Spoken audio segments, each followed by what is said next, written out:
thank you to the organizers for inviting me to give this talk, to present this work.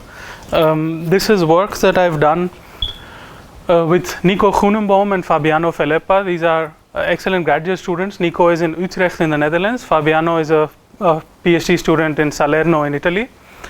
This is work that will hopefully appear very soon, this week, next week, in that order. I'll refer to some related ongoing work with Nico and Alok Ladda, and also some past work that I've done with Nico, Gerard, Ankit and Fabiano. So this talk is about IR divergences, or actually about the infrared triangle that has taken a lot of interest and prominence in the recent past. For those of you who've seen this part of this talk at the NSM, this is, you could say, a slower, slightly more expanded version. So hopefully you'll have something to see that's more than just the overview that I presented in the short talk there. So let's start. The flat space IR triangle has been proposed roughly 12 years ago. This is an infrared equivalence between asymptotic symmetries at null infinity in flat space, or asymptotically flat space. And it was shown that the ward identities corresponding to these symmetries agrees or matches exactly with the soft theorems that were known from Weinberg. And it was also observed that the soft factor that arises in these soft theorems gives rise to a memory effect that's a classical observable. So these soft theorems are very closely related to infrared divergences, as we've heard. In the last 10 years, and this corresponds to poorly defined S matrix elements in individual amplitudes. Of course, if you compute cross sections, then they should all cancel together. But if you have an extra infrared scale in the theory, then you don't expect these infrared divergences to arise. For instance, if you have a radius, then you hope that this infrared scale sort of regulates these infrared divergences. So the point of my talk is to understand what happens if you try to understand whether there are infrared divergences in the presence of a black hole. So the naive answer, and what it turns out to be the correct answer, is that you do not find infrared divergences. However, we know that there are asymptotic symmetries that were found at the horizon. So now you might ask whether these mean anything in a physical sense, whether they have an emergent triangle near the horizon that corresponds to some soft theorems, some memory effect. One issue that is probably important is that at infinity, when you study asymptotic symmetries, you fix boundary conditions and you consider all arbitrary fluctuations in the interior. And now you might ask whether that's a reasonable thing to do if you fix boundary conditions on the horizon and you look at arbitrary fluctuations. It's not clear whether that has any meaningful physical answer. So what I'll do is to study linearized perturbations, so that we know that at least in the linearized theory this makes sense. So I'm going to study linearized asymptotic symmetries. So these will be abelian symmetries. So from a symmetry point of view, these are less interesting than what you've been familiar from BMS. But I'll ask the following question: where, given that these linearized symmetries exist, can you complete the triangle? Is there a notion of such a triangle? Another way to say the same thing is that without any quantum S matrix that matches with the ward identities corresponding to these symmetries, are these things conserved in the quantum theory? So if you can find a soft theorem, then you would say that's an indication that there exists some effective S matrix element that corresponds to these symmetries, and they're sort of interesting. Looking at asymptotic symmetries, is the black hole from the inside or the outside? From the outside. So I'm an external observer and I'm approaching the horizon.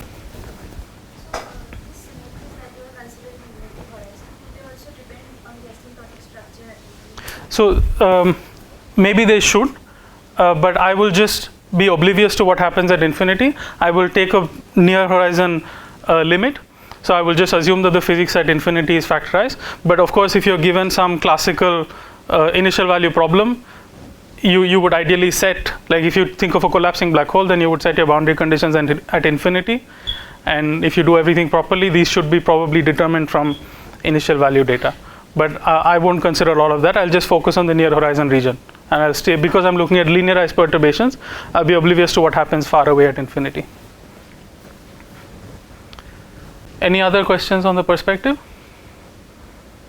Okay, so what I want to propose is that there exist some emergent soft theorems in the presence of a black hole background, and that there is also a near horizon memory effect. And this memory effect is relatively easy to understand. Just think of your usual memory effect, but now in the near horizon region. So your detectors are somehow within the classical potential barrier. And I'll show you what these soft theorems look like. So here's the agenda for my talk. Because I'm in linearized perturbations about a black hole background, I'll give you some brief overview of the study of black hole perturbations. And then I will focus on scalar QED, because these are just simpler. The same thing holds for gravitational perturbations, but that's just uglier version of the same thing. And then I will derive an emergent soft photon theorem, and I will show that this agrees exactly with the Ward identity that comes from the asymptotic symmetries. And then I'll show you how the soft factor again relates to certain near horizon memory effect, which is some sort of a vacuum transition via Fourier transform. And I'll conclude after that. Good. So let's start with some black hole perturbations. So some history. So these started off in 1957 with some important work by Regge and Wheeler, where they tried to understand whether linearized perturbations about a Schwarzschild black hole ruin the stability of the problem. And then there was intense activity in the 70s, and a lot of you are probably familiar with Tucholsky's work, and then which culminated in the mathematical theory of black holes in 83 by Chandrasekhar. A lot of this theory was applied in the following decade to various ends, and the initial interests were about mathematical GR and numerical relativity, and there are many people who've done very important work. Towards the beginning of the 2000s, there were these papers by Martel and Eric Poisson.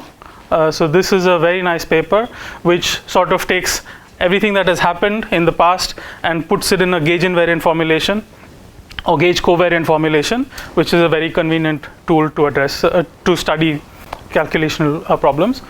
So most of these applications revolve around gravitational perturbations, but this paper by Gerlach and Sengupta in 79 is the one that comes closest to what I'm going to talk about, which look at photons near the horizon.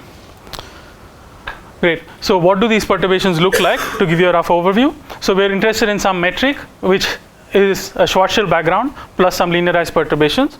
And what you do is to decompose these perturbations in partial waves. So you do tensorial partial wave analysis, and that looks like this, where you think of the plus as some even sector, even parity sector, and the minus as some odd parity sector.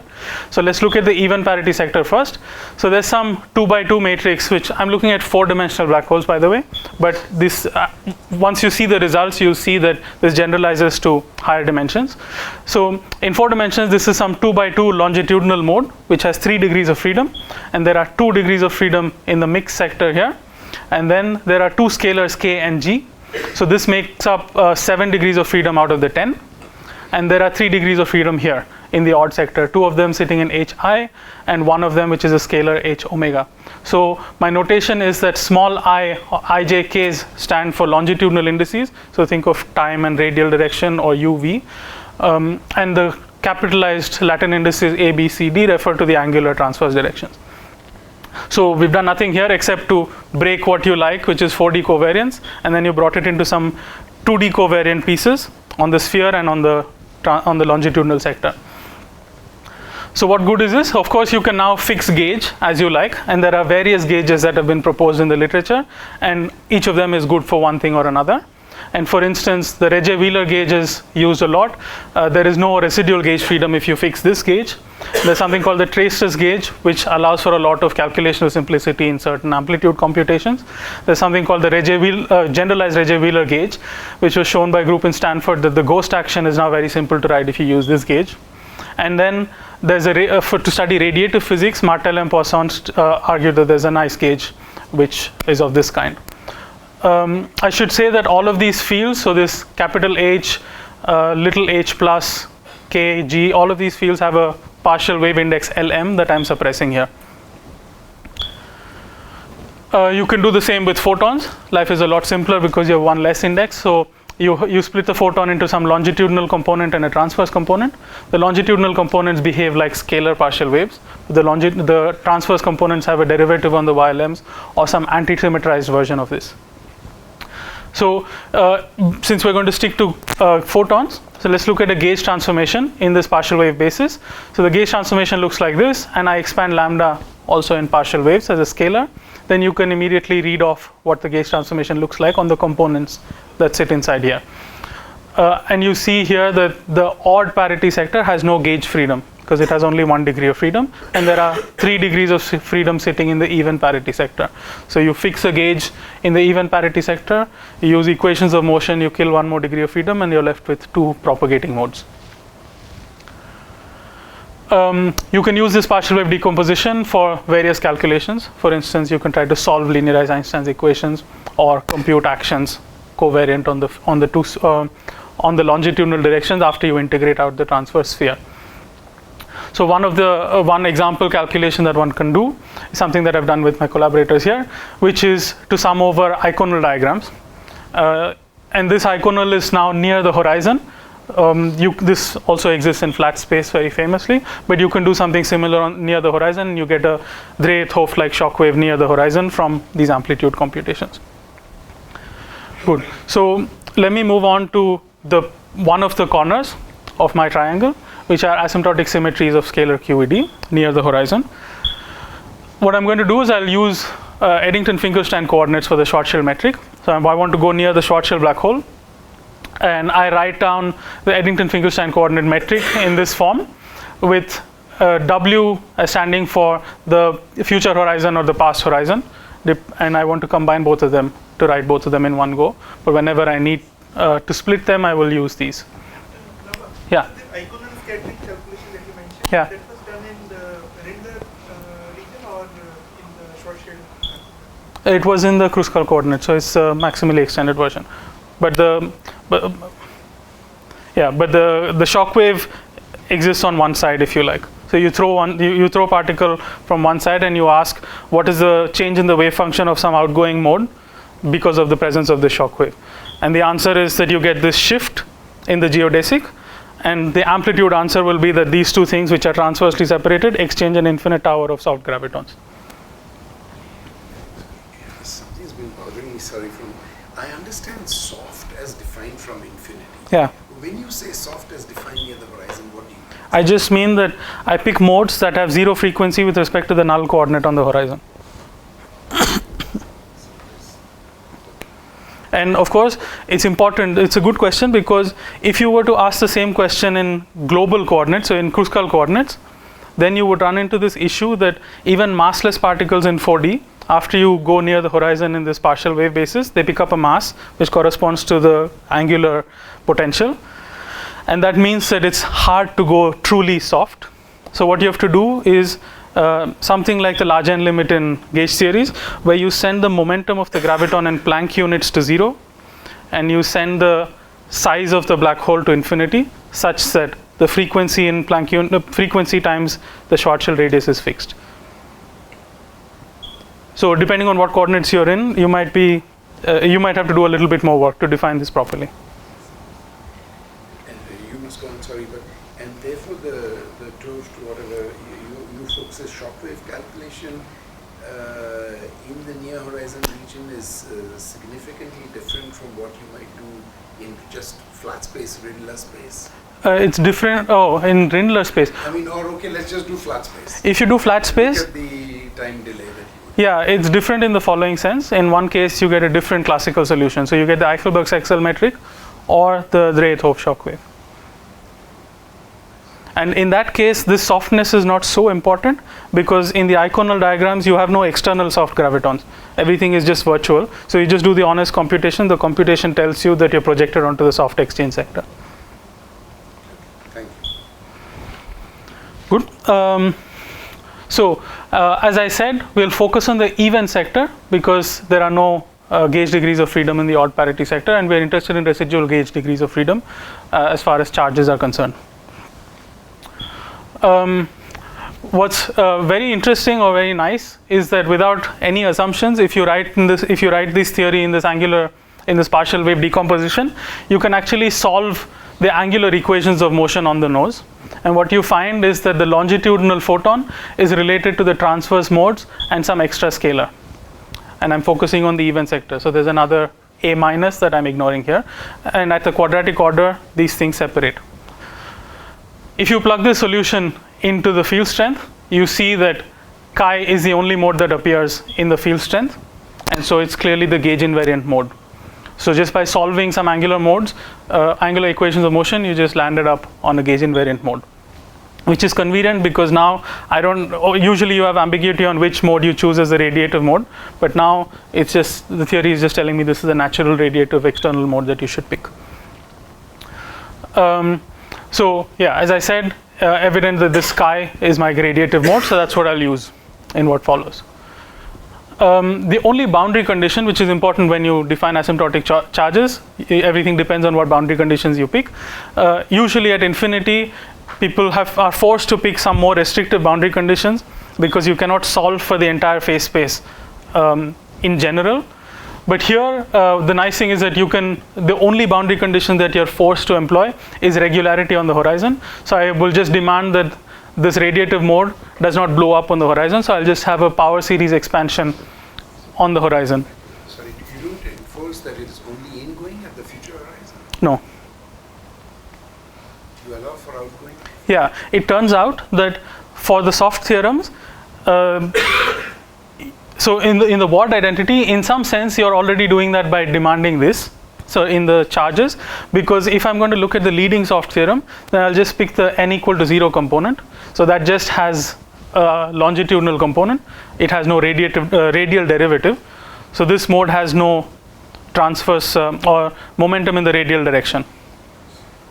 But from the soft theorem side, it just turns out that you can get both contributions easily. It's a bit counterintuitive, but on the other hand, it's also not, because imagine I think of the future horizon as so, and I look at a mode that's propagating like this only along the null coordinate. I could view this as a mode that lives on the future horizon, but with no radial momentum, or I could view this as a mode that has emerged from the past horizon with only radial momentum. Seems like these are complementary pictures. But it seems like as far as the future is concerned, you either perhaps say it's pure ingoing or hugging. Correct. Not in a sense. Correct. Sorry, I lost track of what was chi. Chi is a radiative mode inside the gauge field. So I just solve equations of motion, and I want to produce 1 degree of freedom in the even parity sector. After you fix gauge and you solve equations of motion, this is the freedom that's left. That's your propagating mode. So as I said, now you can write down the covariant charge purely in terms of this radiative mode, and you just go through the usual covariant phase space formalism to write down this charge, and it looks like so. Here you have a soft piece, which is a source independent term, which has an L into L plus 1 as a prefactor. This just comes out from the calculation. Lambda is my gauge parameter, and I also expanded this lambda in a near horizon approximation. Yes. Yeah, I doubt about the previous slide. Yeah. I mean, there are modes which are regular at the past horizon. Yeah. But not I mean basically outgoing modes, not at the future horizon, right? Meaning things that are far away from the future horizon. They're just outgoing modes, right? They're regular at the past horizon. Yeah. But not at the future horizon. That's right. So yeah. Yeah. So you are allowing those modes also, fine, right? Correct. And that's, I mean, the condition you are imposing on both horizons, right? The regularity of future Correct. as well as past. Correct. I had this question. Can you just think of just one horizon, future horizon, and just impose the condition there and forget about the past completely? Yeah, you can do that. You will produce a classical charge, but now the question is, what good is this classical charge on the past horizon? Does it have any physical meaning? And I don't know the answer. We'll get to that. But we'll have to wait till the end of the talk. Any other questions? Yeah. Last time you said the offering is no divergent. Do you mean that there is no 1 over omega term? I mean that there is no 1 over r term in this expansion. I just mean that the field itself does not blow up on the horizon. I have not gone to Fourier space yet. What was W again? W is the null coordinate, either V or U, depending on whether you're on the future or past horizon. Okay, so yeah, the soft charge is given in terms of a null derivative of the radiative mode, the leading order component, and then you have a hard charge has come from the source. And this source, of course, depends on the theory. We are in scalar QED, so this will be something that's quadratic in the complex scalar. You can explicitly compute the action of this charge on external states, and you can write down a Ward identity that looks like so, where you say this is a postulate now that the S matrix commutes with this charges that I found, and if you postulate this the total charge commutes with the S matrix, then you produce a Ward identity which you can write down in terms of the charges that I've explicitly derived. I'm really sorry. Again, You shouldn't be. that's confusing because so here you're defining the S matrix in the presence of the black hole. Correct. Is it? So is it defined? So in the far past you have two horizons now, right? H minus and scry. You're not worried about scry minus at all. No, I'm not, because of the following. Maybe I should be, but I'm not worried about it for the following reason. So this is the future horizon. This is the is this one? Okay. Is this better? Yeah. So this is the future horizon. This is my past horizon. Of course, you have scry minus and scry plus. I'm looking at a surface which is the classical potential barrier, which is R is 3m. Now, by taking the near horizon limit, I'm focusing on an S matrix that looks at modes that are infalling here or outgoing here. So your initial state has, I mean, in general, you might have expected you will have state that will either escape to infinity. And Correct. So you, I mean, is this, would this kind of a S matrix be a truly unitary object? I mean, No. If you look at this S matrix and if you set all interactions to 0, in the effective theory you would produce 1. The S matrix is just 1, but we know that should be what Hawking gets. Right? So here I'm just setting contributions that come from Hawking radiation, for instance, as my identity. So it's not the truly honest S matrix that is fundamentally well defined, but now I'm just looking at effective theory near the horizon, and that has its limitations, which you're pointing out. but with your matrix compute for an ingoing state which is along H minus. Yeah. right? It will compute, what would it compute? It will give the amplitude of that to fall into H plus? Yeah, so once I set up my scattering problem, what I will have are just Feynman diagrams where you have, for instance, something like this, where you can think of this mode as falling in, this mode as emerging from the horizon. So I take this to be P2, you can take this to be P1, and my S matrix will just compute amplitudes of this kind or things like this. To go to two other states, one falling into Correct. H plus and one still emerging. Correct, correct. There is no mode which crosses the barrier, right? I mean, No, here I'm just ignoring modes that are far away because I'm saying that there's a scale separation that allows me to go to a near horizon effective theory. There will be some physics that couples modes across the barrier. If one is interested in the loop corrections, then do we have to really care about the high energy modes also? I'm not sure. Would it actually be dependent on the boundary condition, precise boundary condition at the horizon? Because there is going to be a huge redshift at the horizon. Yeah. So Will it if somehow, to me, it feels like that your calculation will be sort of, will not matter what boundary condition you put at the horizons. Is it? I guess it depends on the observable. At least for the observables that I'm interested in for the purpose of this talk, it's important that the field doesn't blow up on the horizon. So that Blowing up is fine. So, but any kind of regular, I guess, maybe I'll ask you later. sure. Would you have like dissipation because of like radiation falling into the black hole? Like wavy line going into the black hole? Yeah. So that corresponds. For extra matter that's falling into the black hole. Not just matter, but also like radiation. You mean this sort of stuff? Yeah. So this you can think of as an extra mode in your scattering amplitude, as a photon that has radial momentum that's going in. So you can incorporate that into your calculation to find out the appropriate amplitude. But this system would be very similar to the But you have to compute all such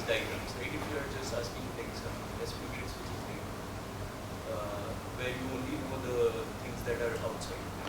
So it depends on what question you ask. If you formulate your question in terms of amplitudes, then you pick all your external states and you ask what that amplitude is. So in that case, if this is an external line, then I will just treat that as an external mode in my Feynman diagram. So I will draw something like this, and you can tell me what lines to put where and which lines go where. I will just impose those momenta and I'll compute this amplitude.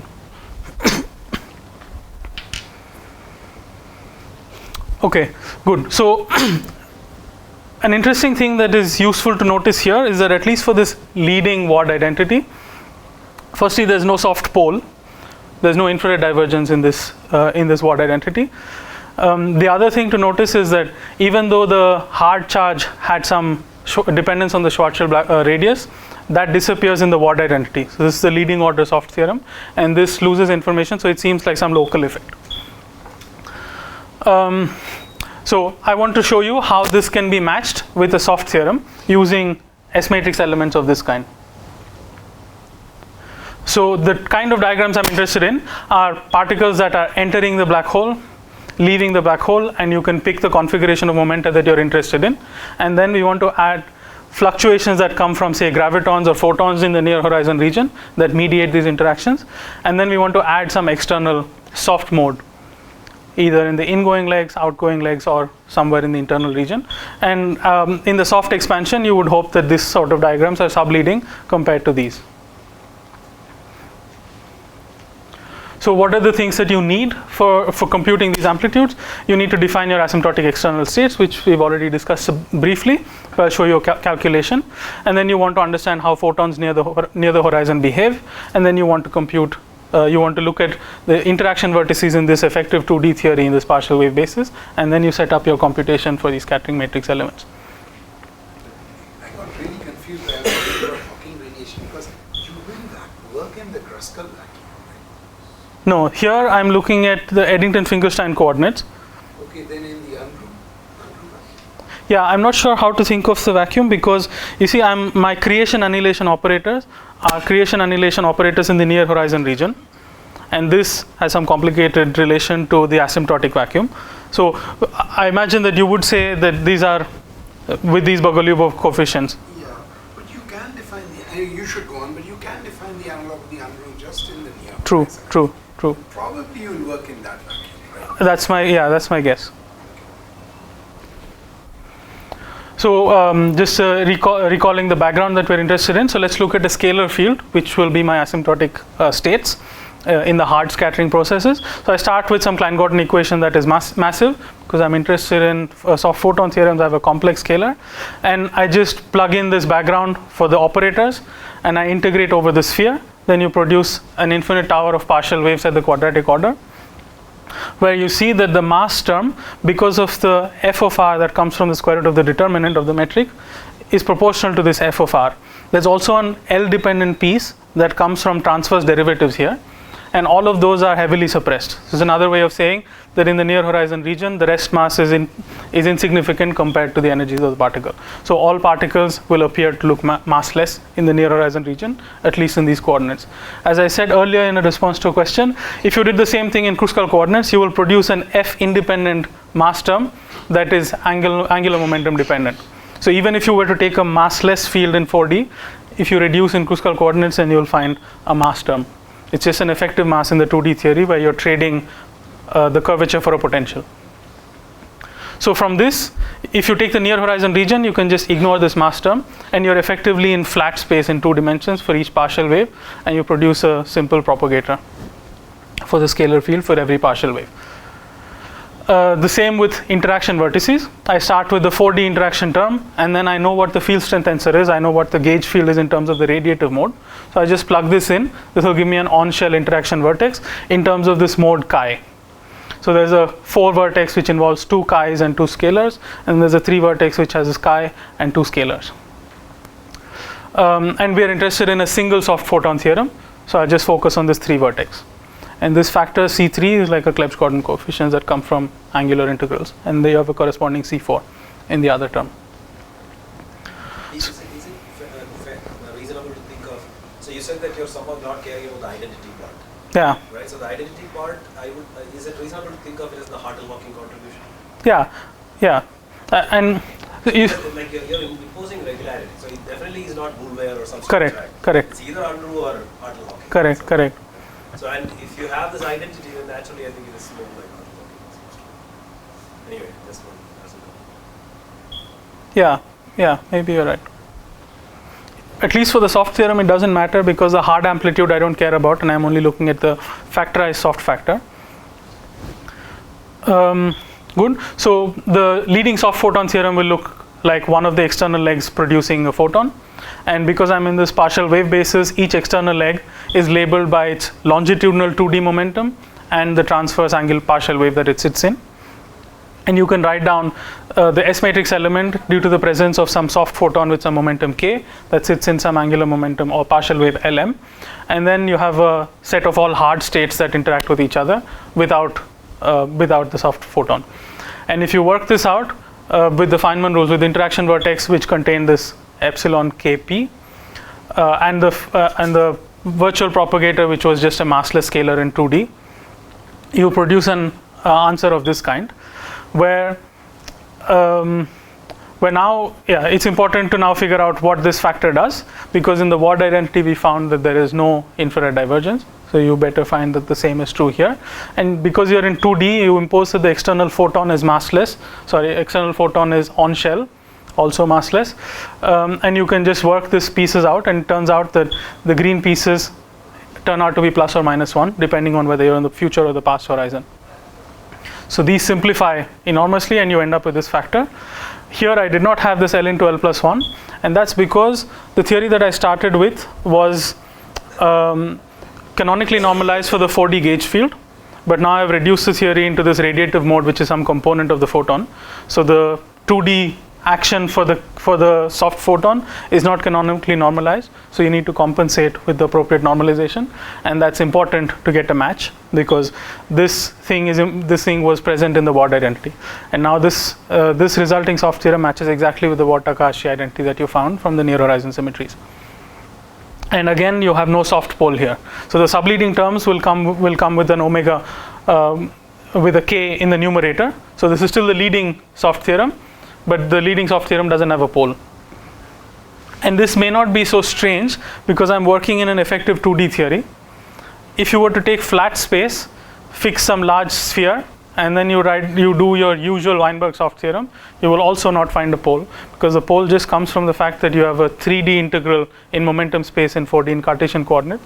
So you have an extra momentum squared in the measure, which doesn't show up in these coordinates.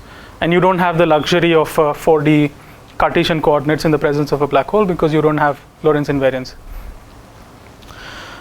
So finally, I want to show you how this relates to a memory effect in the near horizon region. This is actually a fairly straightforward calculation, which I can do in a slide. So what we saw so far is that there's a soft factor, there's a soft factorization that is given by the zero frequency limit of some hard S matrix with an external soft photon inserted, and then you divide out the hard S matrix itself, and that gives you the soft factor. So if you focus on this part, you insert a delta function and then and then write out a Fourier transform. It's a simple calculation to just go through this chain to see that this factor in position space looks like the difference between the gauge field at future and in the past. So there's a difference in the radiative mode, and that shows up as a permanent memory in the zero mode, because it's not oscillating in frequency. So this sort of completes a triangular equivalence, which is entirely analogous to what you find in flat space, where you have asymptotic near horizon symmetries on one corner, you have soft theorems that are emergent in the presence of a large black hole on another corner, and a near horizon memory effect that show up in the third corner, and the relations between them seem to be exactly similar to what you find in flat space. The symmetries have been studied extensively, as I said, but the soft theorems are new, and they are different, although they're analogous to Weinberg soft theorems in the near horizon region. And I'm sorry you said it, but it was too fast for me. I mean, to go back to the start of your talk, you might think that since you have the radius of the horizon size, that's a cutoff. Yeah. Cutoff. So in what precise sense do you get but you can still take omega to go to zero? Correct. and you get some. What is the nature of the singularities or something that you're getting? There is no singularity. There's no singularity. There is no infrared divergence, presumably because we have this cutoff, Right. and yet there are asymptotic symmetries. So the answer was that the nature of this triangle is not heavily dependent on the presence of an infrared divergence. That's one way to rephrase what I've said. So even though there is no infrared divergence, you could still have a infrared triangle. Yes. So you could take the omega going to zero limit anyway, say of that S matrix. Correct. Etc. Correct. So let me conclude. So will this be going to say it's not already like you will still find no Yeah, what you will find are collinear divergences, which essentially descend from 4D collinear divergences, meaning that because your denominator will, let's say you have no external mode here, and you have some diagram of this kind, because both of these are massless on shell, and no matter, even if they had mass in 4D, near the horizon they will just end up being massless. So whenever these are orthogonal, you will produce a collinear divergence. will that be something like a linear omega?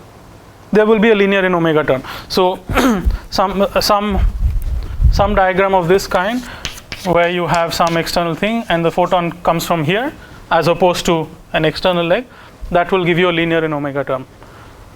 Even if you take loop correction. Even if you take Loop correction. this, I don't know. So far I've checked the tree level case, and I've checked a case like this, but if you take loop corrections into account, I'm not sure how this works. It would be interesting if somehow infrared divergences showed up there, but I'm not sure yet. And I guess it's useful to do this in gravity so that you also have the subleading, like the super rotation part of the symmetries, but I'm not there yet. So what I've showed you so far is that there's a new infrared triangle equivalence near the horizon, where new soft theorems emerge near the horizon, and these can easily be generalized to gravitons. And these soft theorems have characteristically different features. For instance, the leading soft theorem has no pole. There's partial wave mixing. Because I've integrated out the sphere, I end up with Clebsch-Gordon coefficients that mix everything. So you might think that there's no factorization, but this is an artifact of the basis. And you could argue that this is similar to how internal indices are summed over in QCD. The structures actually seems to be richer for gravitons, where you have a strong form of Adler zeros that show up, where you have the leading soft theorem that actually vanishes for massless particles. So that's something that's interesting to explore if that has any consequences or meaning. And to go to your question, Chetan, about antiparallel matching at the bifurcate point, because you have these symmetries at the future and symmetries at the past, just like infinity, you might have thought that there's some diagonal subgroup of this that should be conserved. But it's not quite the vacuum that we are working with. That's true. It's kind of like a thermal state. However, there's a simpler geometric explanation where at spatial infinity, it's not just a point. When you blow it up, it's a cylinder. So you had some antiparallel matching between the top and the bottom of the cylinder. Whereas here you just have a single point, which is a single sphere. So the charge just lives on that point, and there are two different ways to quantize, either along the future or along the past. So I don't know if there's any more antiparallel matching that's necessary. This was an argument that Prahar gave me. It seems to make sense. And I also showed you that there's a soft factor that leads to near horizon memory effect. What are the things that you can do in the future? So generalize the whole triangle to include gravitons. The same story appears where the Ward-Arendt matches with the soft theorems, but now to figure out the normalization of the external radiative graviton mode is much more complicated, because you can't solve equations so easily. We were lucky in this photon case. But then you also might want to understand subleading soft theorems and whether that has a counterpart in the symmetries, how far the triangular equivalence goes. As I said, there are some collinear divergences in the effective theory, and this is almost ubiquitous because all particles, external particles, will be massless in the near horizon limit. So you might wonder if that has something to do with 2D CFTs and holomorphic factorization. For instance, if you take some sort of a Mellin transform on the near horizon collinear divergences, whether you produce something that looks like a CFT OPE, I don't know, that's something that's useful to think about, because there's some expectation of some conformal invariance that should appear on the horizon in general. We're working in a Schwarzschild black hole. This seems to be one way to get there. There's also an important issue with the presence of these soft modes that are angle dependent and Price's law. Price's law is an old story in classical mathematical GR which tells you how modes fall off at the future of null surfaces. So if you go to the future of null infinity, then Price's law tells you how modes fall off as some power law tail. Whereas now we have some soft modes that survive everywhere on the null surface. So you might think that there's a naive competition between the existence of soft modes and Price's law. It turns out that at infinity there are Newman-Penrose conservation laws that alleviate this conflict. But on the horizon we don't have the analog of Newman-Penrose conservation. So the explicit solution to equations of motion which you just brute force solve shows you that these modes exist. So that's a classical answer. So it's useful to understand if there is a tension, and if not, why not. And given that these modes exist at the horizon, you might also wonder if that says something about the information paradox. So that's something that's useful to think about. Let me stop there. Thank you. Time for a couple of questions.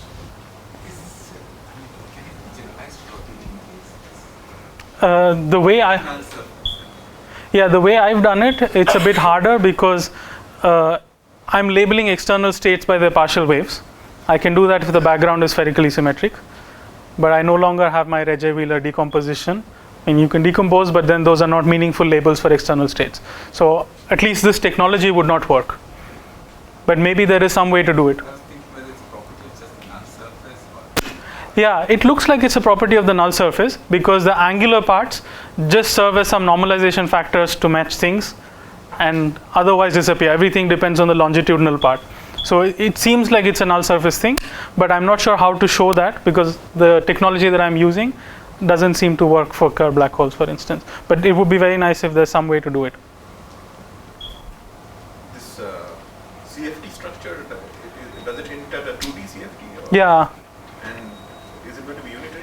I don't know. I don't know anything about the CFT except that I see the structure and it's indicative of something, but I'm not sure what. And that's something that I would like to explore.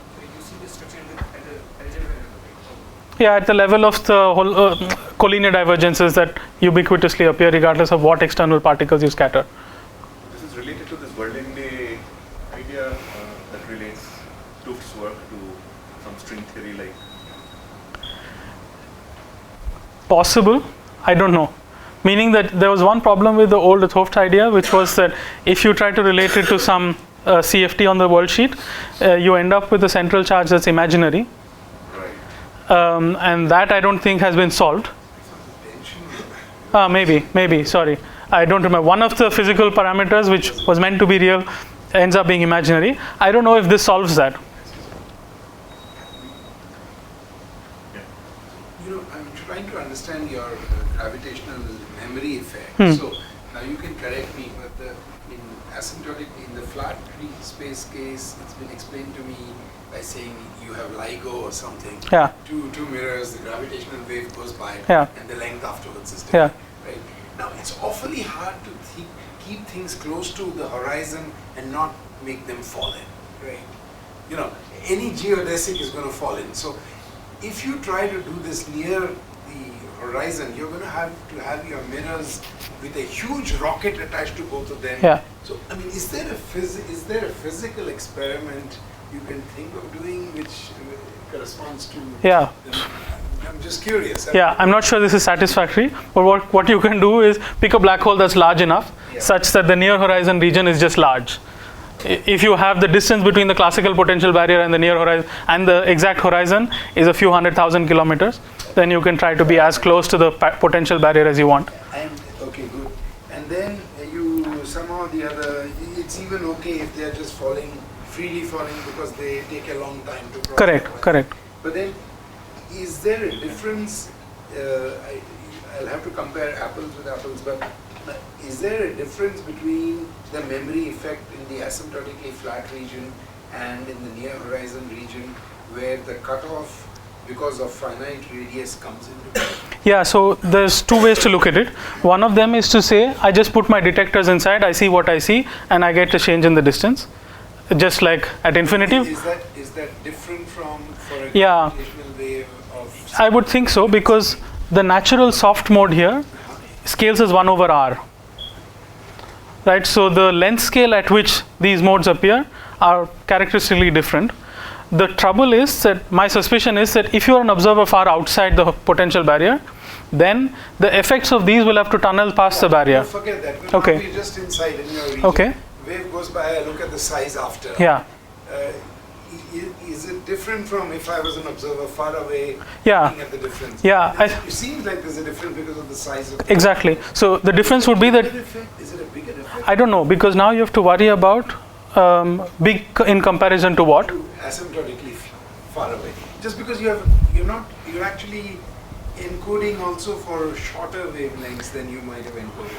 Yeah, presumably. But then, as you say, now you have to compare apples with apples. So is the detector that is placed inside the potential barrier comparable to a detector that's placed far away? Okay, but as you said, anyway, we should talk. Very, very big black hole. Correct. Asymptotically, I mean, they're approximately along geodesics. Wave goes by, you can separate. Yeah, so one thing you can do is compute the waveform. I don't know how to do that. Normally at infinity in flat space, what people do is looking at this Damore's picture of these rotating mass particles with some potential. So now what you can do is, if you were able to compute such a waveform, in this waveform, or if you were to measure, let's say you put detectors inside and you measure, what you expect is that the frequency scales as 1 over r, like the regime at which you see this thing. And this might be very different to, for instance, like if you had a star that's inside, that's long-lived, then the characteristic density fluctuations will go with the speed of sound.